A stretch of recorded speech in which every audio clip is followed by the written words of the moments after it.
you so much. The title is incredibly intentional. I felt very broken after my daughter died. I felt shattered. I felt like I didn't fit into any of my typical social circles, the epilepsy and disability community. I no longer had the child that initiated me there. Even with my friends, I felt like an Eeyore or a Debbie Downer. Even in my own family, my husband and I were grieving so differently that I didn't necessarily feel like I fit there. It wasn't until I found other people who were also experiencing an all-encompassing loss. I attended a grief retreat for mothers who had all lost children. And with those women, I finally felt normal in my brokenness. And that is what I hope that this book can provide, can be a friend, because I'm not a therapist, but... Right, but there's something sort of beautiful in the fact that you're not a therapist, because in that way, you're not being prescriptive at all. It's sort of like however you choose to do this is the way that you need to do this, and we're all going to process this differently. But there are common denominators, among them the clinging to the grief. You write in your book, if I tried to heal, that would require me to let go of the pain, and by extension, I thought, my daughter.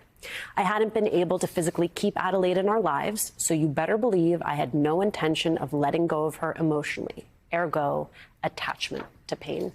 Yeah, it is. I think it's a really universal feeling that we don't, it's not that, I think part of it is there's guilt and we don't feel like we should heal, but at the end of the day, so many people don't want to heal. And that was something I struggled with. I kept picking up all of these books and they all assumed that I wanted to heal, and I didn't.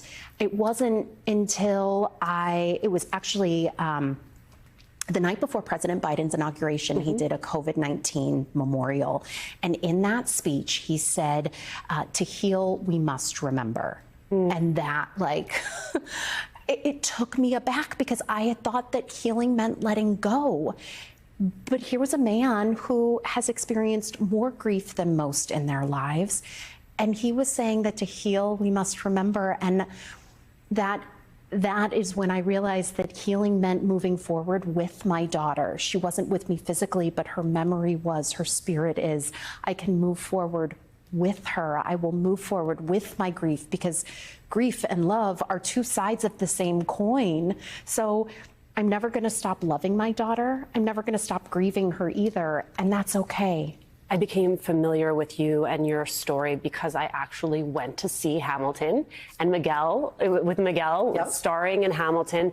And as I watched, I thought, my God, this man every night is reliving something that he has actually lived.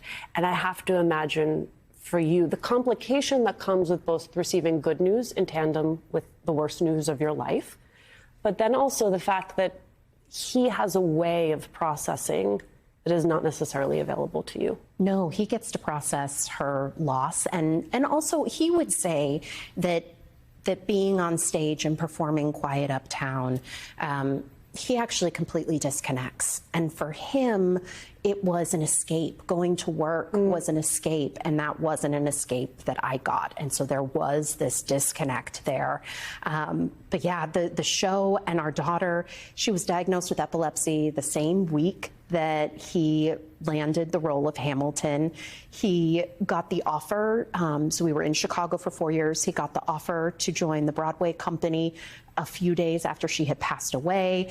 And so it's always been this, he calls it a rocket in one hand and a parachute in the other. And he is actually wrapping up his run on January 7th after 2,000 performances. And it's this very sort of bittersweet feeling, because you're being thrust into the next phase. Yeah. I only have about 20 seconds left. Tell me how you keep her memory alive. We have photos of her all over. I love telling people stories about her. I love talking about her. And so I always urge people, if you don't know what to say to someone who is grieving, ask them about their loved one, because chances are they are so ready and open to share their memory with you.